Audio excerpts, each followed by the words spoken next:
नमस्कार दोस्तों, आज मैं आपके साथ शेयर कर रहा हूँ कुछ विंटर फ्लावर प्लांट जो सीजनल फ्लावर प्लांट होता है, लेकिन ये काफ़ी दिन तक चलता है। ये मार्च अप्रैल तक के भी ये बहुत ही सुंदर फूल देता है आपके गार्डन में। आपके गार्डन की लुक बहुत अच्छा दिखाता है। तो आप भी अपने घर पे इन फूलों को पौधे को ला के लगा सकते हैं। ये बहुत ही कम केयर में चल जाता है, ज़्यादा फर्टिलाइज़र की आवश्यकता नहीं है होती, और ये पूरे ठंड भर में बहुत ही सुंदर फूल देता है। आप यहाँ देख पा रहे हैं, मैंने यहाँ पे पेंजी ले आया है, कुछ पेंजी है, ये डेंथस है, ये पिटूनिया है, ये जरबेरा है, ये गुलदाउदी है, ये आपको दिख रहा है कलांचो है। दो वैरायटी है, एक देसी है और हाइब्रिड वैरायटी भी है, बरबीना है। आप बहुत से सीजनल प्लांट अभी अगर लाते हैं नर्सरी से तो आप ला सकते हैं। इसके पौधे अभी आपको मिल जाएगा, या तो फूल खिला हुआ या कलियाँ आई हुई, तो इसको ले आएंगे तो बहुत ही अच्छा आपके घर में लुक बहुत अच्छा दिखेगा। ठंड भर में बहुत ही अच्छा सुंदर फूल खिलता है इन पौधे में।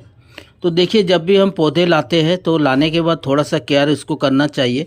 पहले तो पौधे लाने के बाद देख लीजिएगा इसकी मिट्टी को दबा के कि ये बहुत हार्ड तो नहीं है। अगर बहुत हार्ड है तो थोड़ा सा पानी डाल दीजिएगा इसमें, लाने के बाद पानी डाल के।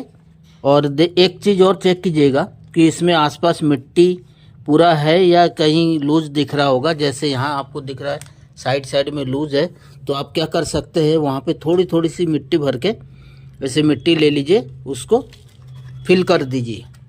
थोड़ी थोड़ी मिट्टी डाल के उसको चारों ओर अच्छे से फिल कर दीजिए, ताकि जो रूट है, ये रूट्स को बाहर की हवा ना लगे। और ये रूट्स को बाहर की हवा लगती है तो वो थोड़ा सा शॉक में जाता है। पौधे सरवाइव करने में, उसकी ग्रोथ होने में बहुत टाइम लगता है। तो थोड़ा सा लाने के बाद चारों ओर मिट्टी डाल दीजिए। मिट्टी डाल के उसको रख दीजिए और देख लीजिए कि इस तरह से अगर सूखा पत्ते वगैरह हो, सूखा फूल वगैरह हो, तो उसको काट दीजिए। जहाँ ऐसे दिख रहा है ये डेंथस के फूल दिख रहे हैं, तो इन फूलों को, सूखे फूलों को, सूखे पत्तियों को इसको काट दीजिए और 2-3 दिन तक अपने घर पे रख दीजिए।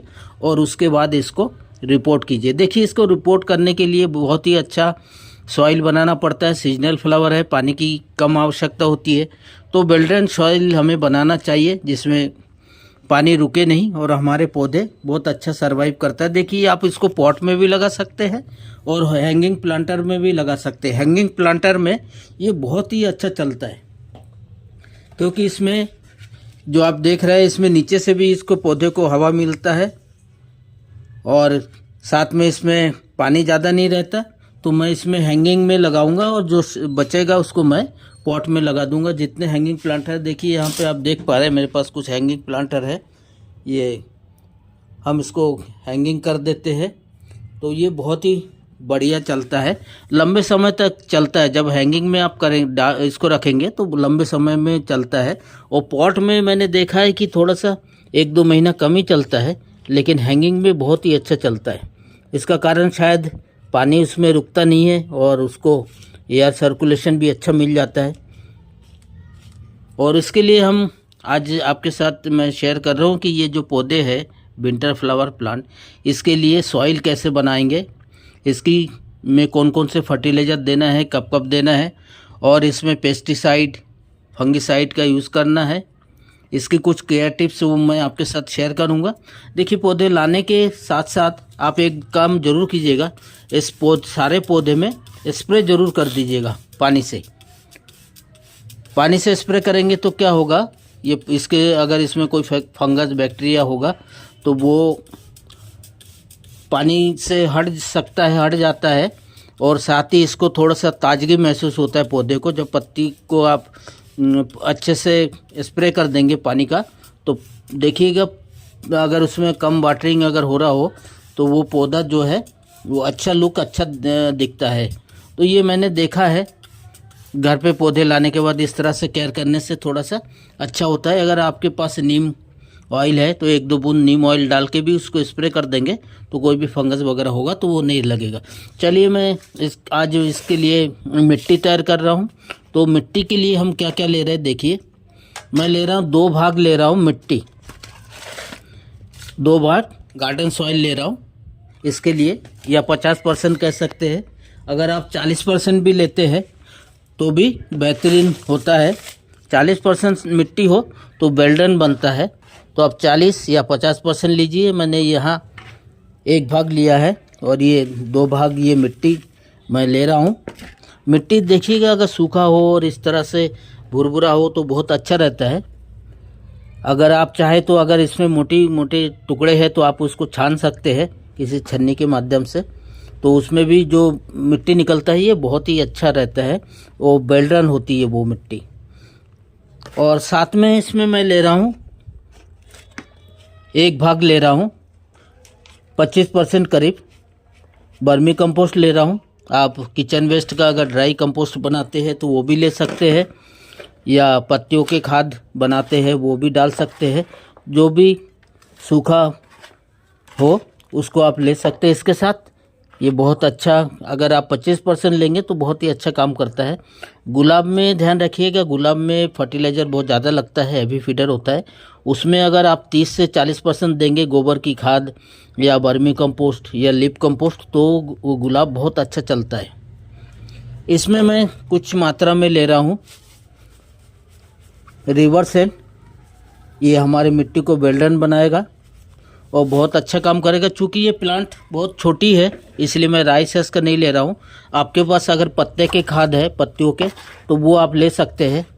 पत्तियों के खाद भी हल्का होता है और पौधे को अच्छा फर्टिलाइज़र देता है और ग्रोथ भी बहुत अच्छा होता है। तो वर्मी कंपोस्ट गोबर की खाद, उसमें अगर पत्तियों को खाद मिला देते हैं, इस तरह से आप पॉट के हिसाब से बना लीजिए मिट्टी, तो बहुत ही अच्छा चलेगा। अगर आप चाहे तो बहुत कम ही मात्रा में कोकोपीट मिला सकते हैं। कोकोपीट मिलाएंगे तो बहुत कम, 5 या 10%, उससे ज़्यादा नहीं, क्योंकि वो पानी को होल्ड करके रखता है और विंटर में हमें पानी की आवश्यकता ज़्यादा नहीं होती। इसलिए अगर आपके पास नहीं हो रिवर सेंड वगैरह और कोकोपीट मिलाना चाहे तो बहुत ही कम मात्रा में मिलाइएगा। राइस हस्क भी मिला सकते हैं थोड़ी मात्रा में, अगर आपके पास उपलब्ध नहीं हो रिवर सैंड या और कोई चीज़ें, तो आप इस तरह से एक अच्छे से मिट्टी बना लीजिए। और मिट्टी बनाने के बाद देखिए इस मिट्टी को थोड़ा सा केयर करना पड़ता है। इसमें आप ट्राइकोडर्मा या सूडोमोनास या साफ फंगिसाइड, अगर साफ फंगिसाइड डालते हैं तो साफ फंगिसाइड क्या होता है कि थोड़ा सा केमिकल होता है और केमिकल हमेशा ऑर्गेनिक चीज़ को नष्ट कर देता है। इसलिए आप ट्राइकोडर्मा डालेंगे तो बहुत ही अच्छा काम करता है। मेरे पास ट्राइकोडर्मा और सूडोमोनास दोनों ऑर्गेनिक फंगिसाइड है, वो मैं डालता रहता हूँ। साथ ही आप इसमें अगर ट्राइकोडर्मा या सूडोमोनास या साफ फंगिसाइड नहीं हो तो आप नीम खली डाल सकते हैं, थोड़ी सी मात्रा में राख भी डाल सकते हैं। राख भी फंगिसाइड का काम करता है, प्लस उसमें कैल्शियम फास्फोरस भी पौधे को अच्छा मिल जाता है। तो जो भी आपके पास उपलब्ध हो वो आप डालिए। और इसमें आप 2 चीज़ डाल सकते हैं। यहाँ देख पा रहे हैं आप, मेरे पास रखा हुआ है बोन मिल, हॉर्न मिल। ये बहुत ही ज़्यादा कलकत्ता साइड में सबसे ज़्यादा यूज़ होता है। फिश मैन्योर, ये इसमें फास्फोरस की मात्रा बहुत ज़्यादा होता है, पोटेशियम भी होता है, कैल्शियम होता है, और ये क्या करता है पौधे की ग्रोथ और फल और फूल लाने में बहुत ही अच्छा काम करता है। अगर ये नहीं है तो आपके पास अगर रॉक फॉस्फेट हो तो रॉक फॉस्फेट भी डाल सकते हैं इसके जगह। मैं यहाँ फिश मैन्योर और बोन मिल दोनों मिला रहा हूँ। अब मैं आपको दिखा रहा हूँ रॉक फॉस्फेट किस टाइप का होता है, वो भी आप डाल सकते हैं, लेकिन उससे ज़्यादा बेहतरीन ये बोन मिल और फिश मैन्योर या हॉर्न मिल ये काम करता है पौधे के लिए, उसकी ग्रोथ के लिए, उसकी फल फूल लाने के लिए। तो इस तरह से एक मिक्सर तैयार कर लीजिए। मिक्सर तैयार करने के बाद मैं यहाँ देखिए जो मैं पॉट लेता हूँ इसमें ड्रेनेज बहुत अच्छा रहता है। मैं कोशिश करता हूँ कि ज़्यादा से ज़्यादा होल करूँ इसमें, हमेशा कोई भी पॉट हो। जैसे ये आप देख पा रहे ये नर्सरी पॉट है, इसमें भी बहुत ज़्यादा होल रहता है। तो मैं होल को हमेशा उसको बंद करने के लिए क्या करता हूँ, अब देखिए जो भी हम पॉट लेते हैं ना उसमें होल अच्छा बनाने के बाद उसमें अगर आप पत्थर डाल देते हैं तो एयर सर्कुलेशन नीचे से अच्छा नहीं मिलता।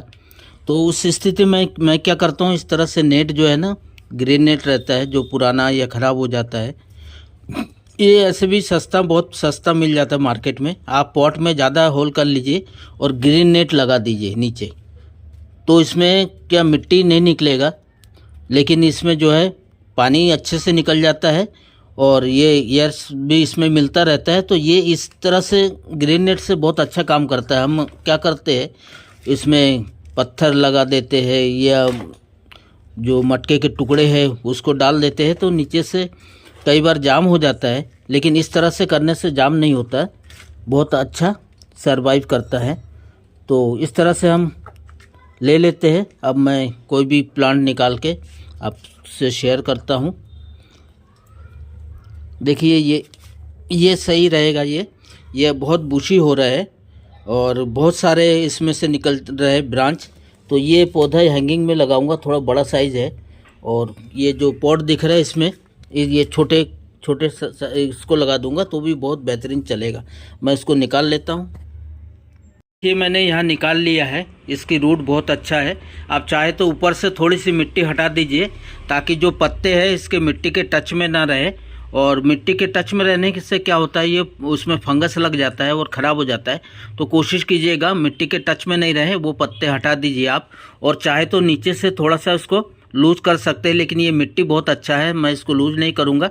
और जितने जल्दी हो उतने जल्दी इस पौधे को रिपोर्ट कर दीजिएगा, क्योंकि ये जो रूट है ना, ये रूट को जब बाहर की हवा लगती है तो वो शॉक में जाता है और ये अपने ग्रोथ लेने में टाइम लगता है। तो निकालने के बाद तुरंत ही इसको रिपोर्ट कर दीजिए, वो बेहतरीन रहता है। देखिए मैंने पॉट में बहुत अच्छे से इसको ये कर दिया है और कोशिश किया है कि कोई भी पत्ते जो है ये मिट्टी के टच में ना हो। अगर पीला पत्ते है या कुछ टच हो रहा है ज़्यादा तो उसको आप काट दीजिए कैंची के माध्यम से, आराम से उसको निकाल दीजिए, फंगस नहीं लगेगा उससे और दूसरे पत्तियों पे, पौधे पे उसका इफ़ेक्ट नहीं होगा। तो इस तरह से ज़रूर ध्यान रखिएगा कि नीचे जो पत्ते हैं वो मिट्टी से टच ना हो। वो मिट्टी से टच होने से क्या होता है, देखिए मैं आपको दिखा रहा हूँ। ये पत्ते जो मिट्टी से टच हो रहा था, ये कीड़े ने खा गया इसको और साथ ही ये धीरे धीरे ये सड़ने लगेगा, गलने लगेगा और दूसरे पत्तियों को भी इफ़ेक्ट करता है। तो इस तरह से कर लीजिए। करने के बाद देखिए इसमें पानी देना है। पानी देने के लिए आपके पास अगर ह्यूमिक एसिड हो तो आप ह्यूमिक एसिड या फुलविक एसिड का यूज़ कीजिएगा, हमेशा ध्यान रखिएगा। इससे क्या होता है कि आपके जो रूट्स है, वाइट रूट्स है, ये बहुत तेज़ी से ग्रो करता है फुलविक एसिड या ह्यूमिक एसिड से।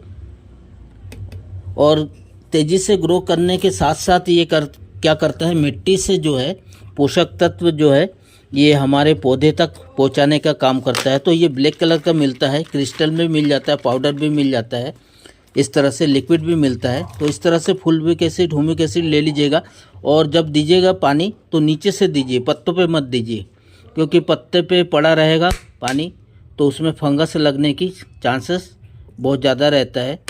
तो नीचे से पानी देंगे तो बहुत ही अच्छा रहता है। अगर पॉसिबल नहीं हो तो आप ऊपर से दे सकते हैं, लेकिन ऊपर से पानी देने के बाद अगर वो पानी उसमें जमा रहता है तो वो जो पत्ते हैं वो गलने लगता है, पौधे के रूट भी गलने लगता है।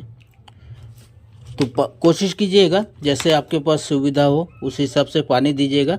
और अभी इसको क्या करेंगे, हम सेमी शेड में रख देंगे कम से कम 3-4 दिन के लिए। सेमी शेड में हम इसको अभी रखेंगे और उसके बाद थोड़ा सा ब्राइट लाइट देंगे और उसके बाद जब 6-7 दिन हो जाएगा तो पूरा सनलाइट में रखेंगे, क्योंकि ये पिटोनिया जो है डेंथस है, ये सनलाइट, फुल सनलाइट वाला पौधा है। और आप चाहे तो बीच बीच में महीने में 1-2 बार ये एप्सम सॉल्ट इसके स्प्रे कर दीजिएगा पौधे पे। तो ये बहुत अच्छा ग्रीन बना रहता है, पौधे की ग्रोथ अच्छी रहती है, पत्ते लश ग्रीन बना रहता है। और साथ में अगर आप पोटेशियम आपके पास हो, यहाँ आप देख पा रहे पोटेशियम है, ये भी पानी में मिला के आप इसको आधा चम्मच मिला लीजिए 1 लीटर पानी में और उस पौधे को स्प्रे कर देंगे। तो देखिएगा इसमें जो फूल है ये बहुत जल्दी आता है, और फुल साइज़ फल की साइज़ बहुत अच्छा रहता है। और इसको ध्यान रखिएगा, पानी कम देना है, बहुत ज़्यादा पानी नहीं देना है। ज़्यादा पानी से ये पौधा जो है ये ख़राब हो जाता है। तो इस तरह से आप सारे पौधे का, जो भी आप अपना पौधे लाते हैं उनको लाइए और इस तरह से मिट्टी तैयार कीजिए, कुछ केयर रखिए। और अभी जो फर्टिलाइज़र हम नेक्स्ट देंगे वो 15 दिन के बाद दूंगा। उसमें आप वर्मी कंपोस्ट दे सकते हैं, बोन मिल दे सकते हैं, नीम खली दे सकते हैं, ट्राइकोडर्मा अगर चाहे तो थोड़े बहुत और डाल सकते हैं। तो इस तरह से आप पौधे में खाद देंगे तो आपके पौधे बहुत लंबे समय तक ये आपको फूल देगा। तो धन्यवाद आप सभी को।